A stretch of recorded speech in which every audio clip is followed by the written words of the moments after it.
മക്കളെ നമ്മൾ ഇന്നത്തെ വീഡിയോയിൽ ഡിസ്കസ് ചെയ്യാൻ വേണ്ടി പോകുന്നത് നമ്മൾ മെക്കാനിക്കൽ പ്രോപ്പർട്ടീസ് ഓഫ് ഫ്ലൂയിഡ്സിലെ എക്സസൈസിലെ ഒരു ക്വസ്റ്റ്യനാണ്. ക്വസ്റ്റ്യൻ നമ്പർ 10.16 ആണ് നമ്മൾ ഈ ഒരു വീഡിയോയിൽ ഡിസ്കസ് അത് മാത്രമേ ഡിസ്കസ് ചെയ്യണം. അങ്ങനെ ന്യൂമറിക്കൽ പ്രോബ്ലംസ് മാത്രമായിട്ട് ചെറിയ ചെറിയ വീഡിയോസ് ആയിട്ട് ചെയ്യുന്നുണ്ട്, കാണാം. അപ്പോൾ ഇത് നമ്മൾ ക്വസ്റ്റ്യൻ നമ്പർ 3 ആണ്, മൂന്നാമത്തെ ക്വസ്റ്റ്യനാണ് NCERT എക്സസൈസിൽ നിന്ന് ചൂസ് ചെയ്യുന്നത്. അപ്പോൾ അതുപോലെ ലെങ്ത് ആയിട്ടുള്ള കാര്യങ്ങൾ ചാപ്റ്റർ വൈസും ഇമ്പോർട്ടൻറ്റും റയർ ക്വസ്റ്റ്യൻസും ഷുവർ ക്വസ്റ്റ്യൻസും ഒക്കെ ആയിട്ടുള്ള വീഡിയോസ് ഓൾറെഡി ചെയ്തിട്ടുണ്ട്. അത് നിങ്ങൾ കണ്ടുകൊണ്ടിരിക്കുക, അതോ അതിൻ്റെ കൂടെ തന്നെ അപ്ലോഡ് ചെയ്യുന്നുണ്ട്. അപ്പോൾ ഈ ഒരു പ്രോബ്ലം മാത്രമാണ് നമ്മൾ ഈ ഒരു വീഡിയോയിൽ ഡിസ്കസ് ചെയ്യുന്നത്. 10.16 ക്വസ്റ്റ്യൻ ഇങ്ങനെയാണ് മക്കളെ. The cylindrical tube of A spray pump has A cross section of 8 cm square, one end of which has 45 holes, each of diameter 1 mm. അങ്ങനെയാണെങ്കിൽ if the liquid flow inside the tube is 1.5 meter per minute ആണ്, what is the speed of ejection of the liquid through the holes എന്നുള്ളതാണ് question. നല്ലൊരു ക്വാളിറ്റിയുള്ള question ആണ്. Question വായിക്കുമ്പോൾ നിങ്ങൾക്ക് topic ഓർമ്മ വന്നു ചിന്തിക്കുക. അങ്ങനെയാണെങ്കിൽ നിങ്ങൾ ആ നിങ്ങളുടെ പഠിത്തത്തിന് ക്വാളിറ്റി ഉണ്ടെന്ന് പറയാം. ഏതാണ് മക്കളെ ആ ടോപ്പിക്ക്? ഇക്വേഷൻ ഓഫ് കണ്ടിന്യൂറ്റിയിൽ നിന്നാണ് നമുക്ക് ആ പ്രോബ്ലം ചെയ്യേണ്ടത്. അപ്പോൾ ഈ പ്രോബ്ലം എങ്ങനെയാണ് ചെയ്യുക എന്ന് നോക്കിയാലോ? നമുക്ക് തന്ന ഡാറ്റാസ് നമ്മൾ ആദ്യം എടുത്ത് തന്നല്ലേ. ക്രോസ് സെക്ഷൻ, അത് ആദ്യം ഒരു പൈപ്പ് ഉണ്ട്. ആ പൈപ്പ് അതിൻ്റെ എഡ്ജിൽ നിന്ന് വരുന്ന സമയത്താണ് അവിടെ 45 ഹോൾസ് ഉണ്ടെന്നാണ് പറയുന്നത്. ഓക്കെ, അപ്പോൾ നമ്മളവിടെ ചെയ്യേണ്ട കാര്യം, നമുക്ക് ആ ഒരു പൈപ്പിൻ്റെ ഏരിയ തന്നിട്ടുണ്ട്. അപ്പോൾ നമുക്ക് മനസ്സിലായിട്ട് ടോപ്പിക്ക് മനസ്സിലായിട്ടുണ്ടാവും. NCERT ക്വസ്റ്റ്യൻസ് നല്ലോണം വർക്ക്ഔട്ട് ചെയ്യാം കേട്ടോ. ഓക്കെ, അപ്പോൾ നമുക്കറിയാം എന്താണ് ഇക്വേഷൻ ഓഫ് കണ്ടിന്യൂറ്റി. നമുക്കറിയാം ഇക്വേഷൻ ഓഫ് കണ്ടിന്യൂറ്റി എന്താണ്? A1V1 = A2V2 ആണല്ലേ. A1V1 = A2V2 ആണ് നമ്മുടെ ഇക്വേഷൻ ഓഫ് കണ്ടിന്യൂറ്റി. ഓക്കെ, അപ്പോൾ നമുക്കിവിടെ A1 വേണം, V1 വേണം, A2. നമ്മൾ ഈ V2 ആണ് ക്വസ്റ്റ്യൻ. നമ്മൾ ആ ഹോളിൽ കൂടി എമിറ്റ് ചെയ്യുന്ന അല്ലെങ്കിൽ എജക്റ്റ് ചെയ്യുന്ന ലിക്വിഡിൻ്റെ സ്പീഡാണ് കണ്ടുപിടിക്കേണ്ടത്. അപ്പോൾ A1 എന്താ? നമ്മുടെ പൈപ്പിൻ്റെ ഏരിയ ഉണ്ട്, A1 ഉണ്ട്. അതുപോലെ തന്നെ പൈപ്പിൽ കൂടി മൂവ് ചെയ്യുന്ന സമയത്ത് എത്രയാണ് വെലോസിറ്റി ഓഫ് വാട്ടർ അല്ലെങ്കിൽ ലിക്വിഡ് തന്നിട്ടുണ്ട്, A2 ഉണ്ട്. നമുക്കത് ചെയ്യണം. ഓക്കെ, ഡയമീറ്ററും കാര്യങ്ങൾ തന്നിട്ടുണ്ട്.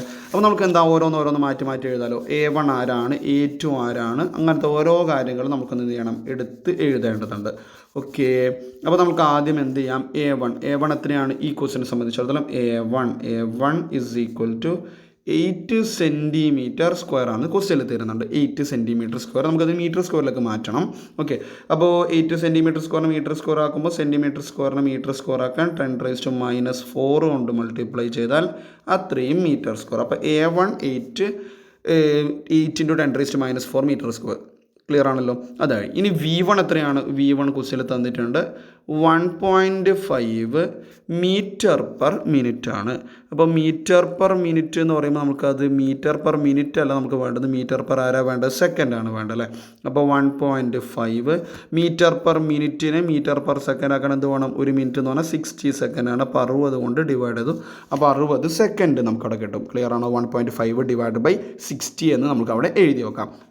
അപ്പോൾ ഇത്രയും m/s കിട്ടിയിട്ടുണ്ട്. അപ്പോൾ A1 ആയി, V1 ആയിട്ട്. നെക്സ്റ്റ് ഹോളിൻ്റെ ഏരിയ നമുക്ക് നോക്കണ്ടേ. അപ്പോൾ ഏരിയ ഓഫ് ഈച്ച് ഹോൾ ക്വസ്റ്റ്യനിൽ തന്നിട്ടുണ്ട്. Area of each hall.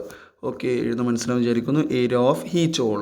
ഓരോ ഹോളിൻ്റെയും ഏരിയ എത്രയാണ് അത് നമുക്ക് കണ്ടുപിടിക്കാൻ പറ്റും. പക്ഷേ എന്താ, ആ ഡയമീറ്റർ, ഓരോ ഹോളിൻ്റെയും ഡയമീറ്റർ ആണ് 1 mm എന്ന് പറഞ്ഞത്. അപ്പോൾ എന്തായിരിക്കും ഏരിയ? എന്താണ് നമുക്കറിയാം? Area of cross section πr² ആണ്. അപ്പോൾ π × r². അങ്ങനെ വേണമെങ്കിൽ എഴുതാം, πr². ഇവിടെ എത്രയാണ് റേഡിയസ്? ഡയമീറ്റർ അല്ലേ മക്കളെ? 1 mm. അപ്പോൾ റേഡിയസ് എത്രയാണ്?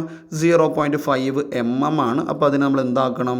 മീറ്ററിലേക്ക് ആക്കാൻ വേണ്ടി 10⁻⁻³ കൊണ്ട് മൾട്ടിപ്ലൈ ചെയ്യുന്നു, r² വരും. അപ്പോൾ എത്ര വരിക? ഓക്കെ, π × ഒന്ന് മാറ്റി എഴുതാം, 0.5 × 10⁻³ ആണ് ഓരോ ഹോളിൻ്റെയും ഏരിയ. അങ്ങനെ എത്ര ഹോൾ ഉണ്ടെന്നാണ് ക്വസ്റ്റ്യനിൽ പറയുന്നത്?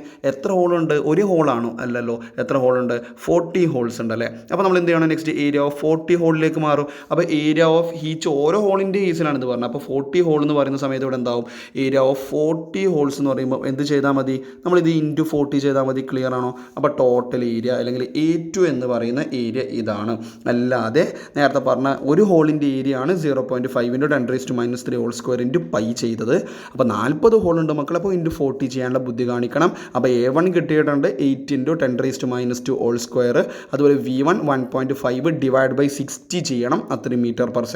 അതുപോലെ A2 എന്ന് പറഞ്ഞു കഴിഞ്ഞാൽ 40 ഇപ്പം ചെയ്ത π × 0.5 × 10⁻⁻². അങ്ങനെയാണ് എന്താ question? V2 = question mark. According to equation of continuity നമുക്കറിയാം A1 V1 = ഈ ക്വസ്റ്റ്യൻ മാത്രം നമ്മൾ വീഡിയോ പറയുള്ളൂ. അങ്ങനെ ഓരോരോ കുറച്ചായിട്ട് ഇൻസൈഡിൽ എക്സസൈസിലെ ക്വസ്റ്റ്യൻസ് നമുക്ക് ചെയ്യാം കേട്ടോ. A1 V1 = A2 V2 അങ്ങനെയാണ് വാട്ട് ബിക്കംസ് V2 മക്കളെ. V2 = A1 V1 divided by ആര് ചെയ്താൽ മതി, A2 ചെയ്താൽ മതി. ആരായിരുന്നു A1 എത്രയാണ് നമ്മൾ ഓൾറെഡി എഴുതി, നിങ്ങൾ നോട്ട് ചെയ്ത് പറഞ്ഞേ 8 × 10⁻² ഹോൾ സ്ക്വയർ ആണ്. അപ്പോൾ സോറി 8 × cm², അപ്പോൾ 8 × 10⁻4 ആയിരുന്നു, സോറി. ദെൻ V1 എത്രയാണ് 1.5 ഡിവൈഡഡ് ബൈ 60 ആണ് നമ്മുടെ V1 ഡിവൈഡ് ബൈ A2 എത്രയാണ് 40 × പിന്നെ എത്രയാണ് π × 0.1 അല്ലെ സോറി 0.5 π × 0.5 അവിടെ 10⁻³ ചെയ്യണം, 10⁻³ ഹോൾ സ്ക്വയർ. അപ്പോൾ ഡിവൈഡ് ബൈ 60 ആണ്. അപ്പോൾ ഇത്രയും കാര്യങ്ങളുള്ളത്. അപ്പോൾ ഇത് നിങ്ങൾ ചെയ്ത് നോക്കുക. 5 × 8 × 10⁻4 ഡിവൈഡഡ് ബൈ 40 × π × 0.5 × 10⁻³ ഹോൾ സ്ക്വയർ. ഇത്രയുമാണ് അവിടെ വരുന്നത്. ഏകദേശം ഒരു 0.639 അറൗണ്ട് 0.64 ആണ് എനിക്ക് കിട്ടിയിട്ടുണ്ടായിരുന്നത്. ജസ്റ്റ് നിങ്ങൾ ചെക്ക് ചെയ്യുക അത് തന്നെയാണോ ആൻസർ കിട്ടുന്നതെന്ന്. അപ്പോൾ 0.639 ഏകദേശം 0.639 അല്ലെങ്കിൽ 0.64 m/s ആണ് അവിടെ കിട്ടുന്നത്. ഓരോ ഹോളിൽ കൂടിയും ഒരു ഹോളിൽ കൂടി ഇജക്റ്റ് ചെയ്യുന്ന അപ്പോൾ ഓരോ ഹോളിൽ കൂടിയും ഇജക്റ്റ് ചെയ്യുന്ന ലിക്വിഡിൻ്റെ സ്പീഡ് എന്ന് പറഞ്ഞാൽ 0.64 m/s ആണ് മക്കൾ എനിക്ക് കിട്ടിയിട്ടുണ്ട്. നിങ്ങൾ ജസ്റ്റ് ഒന്ന് ചെക്ക് ചെയ്യുക. അപ്പോൾ എക്സസൈസിൽ 10.16 ആണ് നമ്മൾ ചെയ്തിട്ടുണ്ടായിരുന്നത്. ഇത് ഫ്ലൂയിഡ്സിലെ എക്സസൈസിൽ 10.16 എന്ന് പറയുന്ന ക്വസ്റ്റ്യൻ ആണ് ചെയ്തിട്ടുണ്ടായിരുന്നത്. ഫ്രം ഇക്വേഷൻ ഓഫ് കണ്ടിന്യൂറ്റി ആണ് ഈ ഒരു ടോപ്പിക് വരുന്നത്. അപ്പോൾ ഈ മോഡൽ ക്വസ്റ്റ്യൻ ക്ലിയർ ആയി വിചാരിക്കുന്നു. ഈ പ്രോബ്ലംസ് എന്തായാലും നിങ്ങൾ പഠിച്ച് വെക്കുക. അതുപോലെ ഓരോ ക്വസ്റ്റ്യൻസ് ഓരോ ചാപ്റ്റർ റാൻഡമായിട്ട് എക്സസൈസിനെ ചൂസ് ചെയ്യാം കേട്ടോ. സോ നെക്സ്റ്റ് സെഷനിൽ മറ്റൊരു ക്വസ്റ്റ്യൻ കാണാം. അതുപോലെ ഡീറ്റെയിൽ ആയിട്ട് വീഡിയോസ് ചെയ്തിട്ടുണ്ട്. അത് നിങ്ങൾ ഓരോന്ന് ചാപ്റ്റർ വൈസ് കാണാം. ഇൻഡയറക്റ്റ് ക്വസ്റ്റ്യൻസും കോൺസെപ്റ്റും റയർ ക്വസ്റ്റ്യൻസും അതുപോലെ നിങ്ങൾക്കുള്ള ഹോംവർക്ക് ക്വസ്റ്റ്യൻസ് ഒക്കെ ഉണ്ട്. അത് ചെയ്യുന്ന കുട്ടികൾക്ക് അതിൻ്റെ അഡ്വാൻറ്റേജ് വേണ്ടി ഉണ്ടാവും. ഓക്കെ, നെക്സ്റ്റ് സെഷനിൽ മറ്റൊരു ക്വസ്റ്റ്യൻ നമുക്ക് വീണ്ടും കാണാം.